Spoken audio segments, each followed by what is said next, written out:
Abibi Falhoudier and blessings to the ancestors. Is Deshaun here with a new Blacklash video, which is a dual video covering the economic and deep state content subjects as I do a presentation explaining the historical and contemporary Western power structure, how it is organized from a political lens, and its relationship with the often underlying deep state that secures its position of power and interest and its ultimate impact on African people and the world. I'm creating this video for future Blacklash viewers and those interested in the original People's Party to use as a future reference for future Blacklash videos on the subjects I do on revolving economics and the deep state to explain the why and the how regarding historical or current events involving African peoples or the diaspora and the purpose of the OPP agenda to solve those issues. Before we get started, as always, if you're interested in OPP, you can join at ogpeoples.org/join to sign up. And if you know anyone that's interested in joining, you can share the link as well and consider supporting us on Patreon for $3 a month to help us build future operational capital as we use these videos to build our base of support. Thank you, and let's get started with today's video. To start off with our breakdown of the Western power structure, I want to dispel the common notion that Western society promotes democracy and are beacons of democratic representation and distribution of power by the people. The reason why this is relevant is because it will connect to my overall argument that will demonstrate who's actually in control and in charge of these so-called Western democracies. Modern Western interpretation of democracy is a remnant of the ancient Greco-Roman societies from European philosophers such as Socrates and Plato, who influenced its modern democratic iteration starting as early as the 16th century with the English Revolution or as late as the 18th century French Revolution. However, in modern times, systems that employ democratic systems, in my view, are fake facades of illusion of inclusion to bring legitimacy to a state or country to continue operating on the auspices of its citizens. This is done primarily through many forms of representative or parliamentary systems, through yearly or biannual elections to achieve this legitimacy. The facade of the supposed democratic system is shown in the approval ratings of respective Western democracies in the following polls where mixed or negative approval ratings have been recorded in Europe. The United States, who's considered the contemporary leader of the Western world since the end of World War II, has seen increasingly the worst approval ratings of its Congress, as the following quote suggests. The reason for this outcome is that a consistent bug feature within Western-style democracies is that there's an intentional limitation of candidates or parties that reflect the will of the people, regardless of which ideological side of the fence its citizens stand on. Because governments and the people elected to serve are largely funded by a small minority of private elite who own and control shares in major corporations and banks that shape the political environment and outcomes to their benefit. To demonstrate my point, let's go over the origin of this private elite and how their power translates to our modern capitalist system starting in ancient Rome. The growth of this minority class of elites began in the late Greco-Roman era, where by the end of antiquity, feudal European ruling elites, in the name of individualism, gradually started owning more and more lands and extracted rents and taxes from white peasants living on the land in the form of exchanging their labor for local currencies. This power often extended to supporting the royalty of the empire at the time in exchange for political favors. An example of this can be cited by the economist Michael Hudson, who described the feudal precursor that would lead to the eventual privatization of the land, the economy, and the inevitable political state in the following excerpt stating, "Where kings survived as in early Rome, they were overthrown by a land-owning warlord oligarchies that accumulated the land of small holders by landing and foreclosing or simply grabbing it by force. Rome's leading Senate families wrote pro-creditor laws to entrench their power, and the spirit of this law survived the collapse of the Roman Empire to serve as a fundamental element of the Western philosophy." Now, as a result to the rise of mercantilism and its offspring in capitalism, European societies became gradually more and more privatized and its economy increasingly in the control by a small ruling aristocratic elite, whose families supported various regimes from the monarchies to the papacy while extracting income and rent and debt through exploitation. However, the abuses of the monarchies and the church created an environment of a bloody revolution by its citizens that disrupted the economic productivity and the elite's profits. This led to gradual concessions by the ruling elite, which led to democratic institutions that gradually dismantled and replaced monarchies by the time of the World Wars, or what I like to call the Continental European Wars. I will cover the subject of democracy in a more in-depth video in the future, but the main point I'm making is that the centers of power from the late Roman period through the rise of capitalism did not fundamentally change in subsequent centuries. I will attempt to describe the centers of power in the following section. By the 18th century, the feudal mercantile economic system mutated into a private capitalist system, and its various forms from industrial to financialized capitalism took shape in subsequent centuries.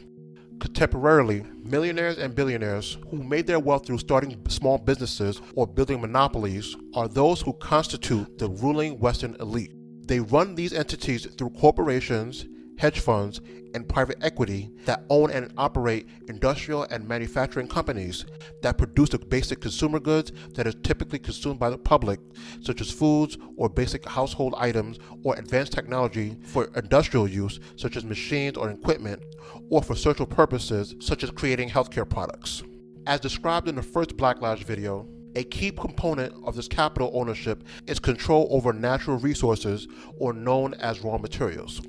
This can be located within the corporation's country of origin, or more typically within the global south, such as Africa. These raw materials, such as iron ore or oil, are the elements that lead to the industrialization through the molding of such materials into machines and equipment, and thus the technology which forms the base of most of the capital that are under control by these Western firms.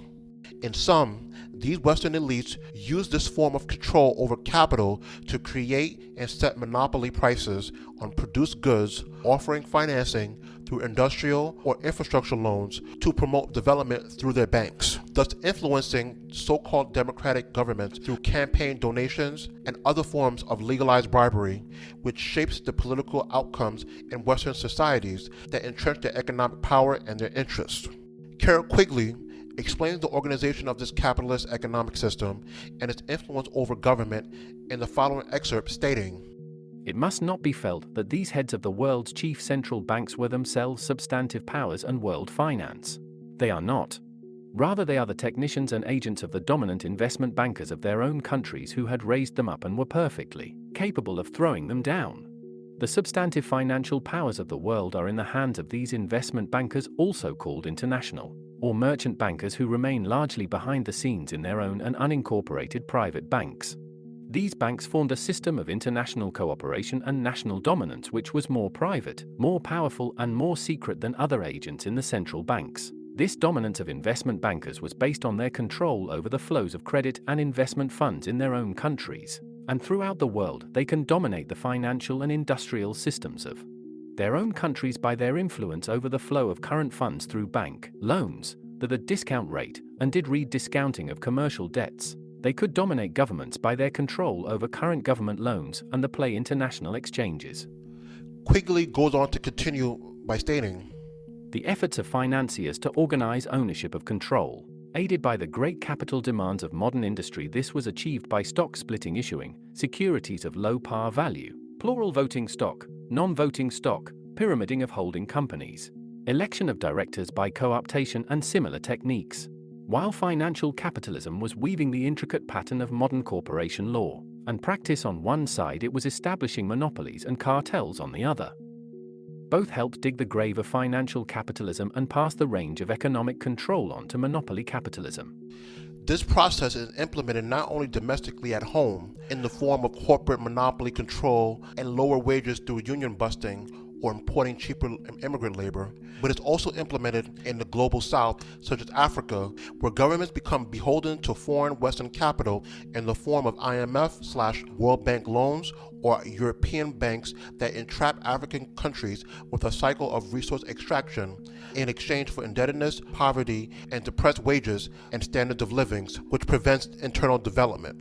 To protect their manufactured status quo and economic interests at home and abroad, a dual or tripartite state is instituted by this Western elite to maintain power domestically and in foreign countries. As described by the historian Aaron Good in his work, The American Exception, he explains this dynamic, stating, The tripartite state is comprised of three elements: the public state, for example the democratic state, the security state, and the deep state. The public state consists of those institutions that we learn about in high school civic classes and study and political science, divisible and formally organized institutions that comprise our elected federal, state, and local governments, as well as the civil service bureaucracies associated with them.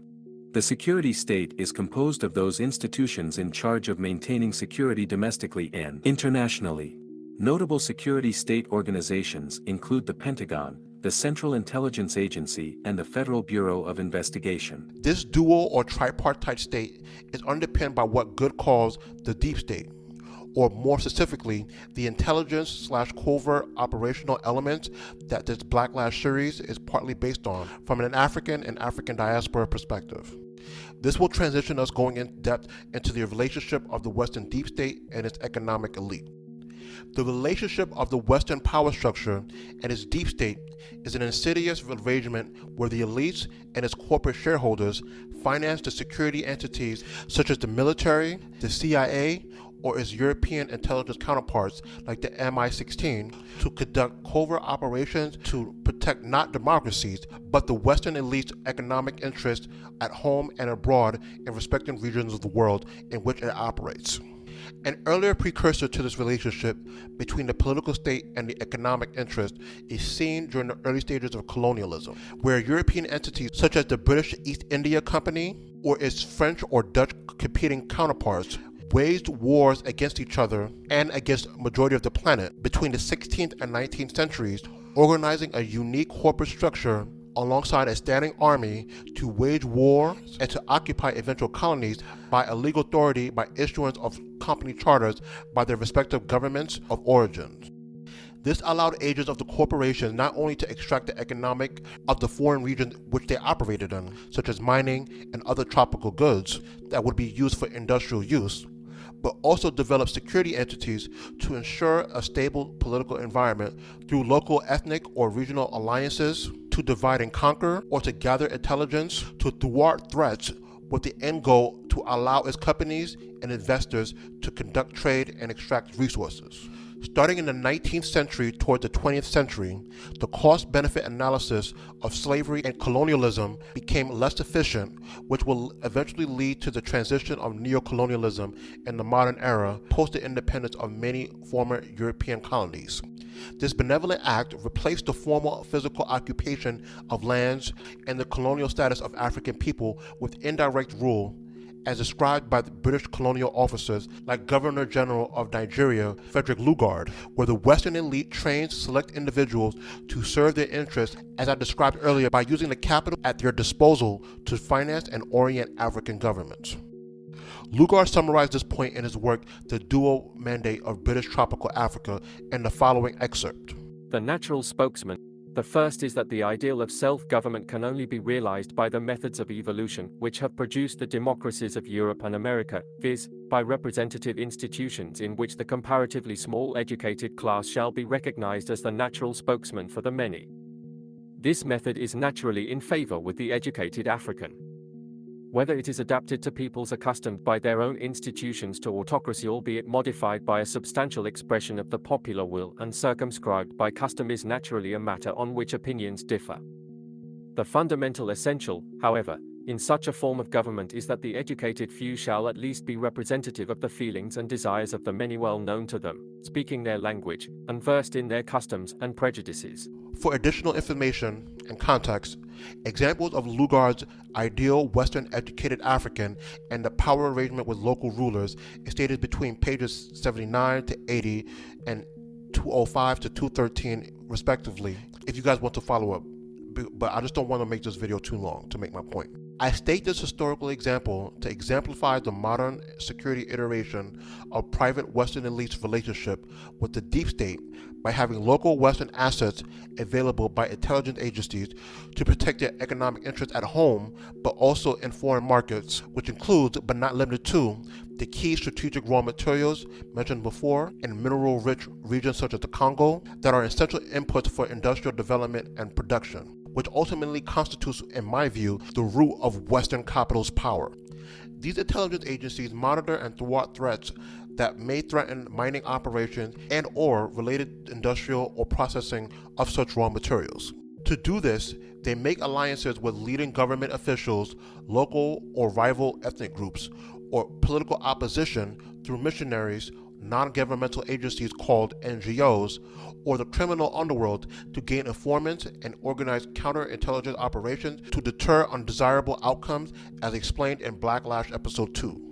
The end result of this meddling are coups or color revolutions that are on the low end, neutralizes or eliminate minor individual threats that may emerge in the local adversarial movement, or on the high end, assassinate or overthrow unfriendly regimes that are resistant to foreign or Western penetration of native natural resources or industries. Contemporarily, the impact of this on the motherland creates what Kwame Nkrumah once described as a neo-colonial environment,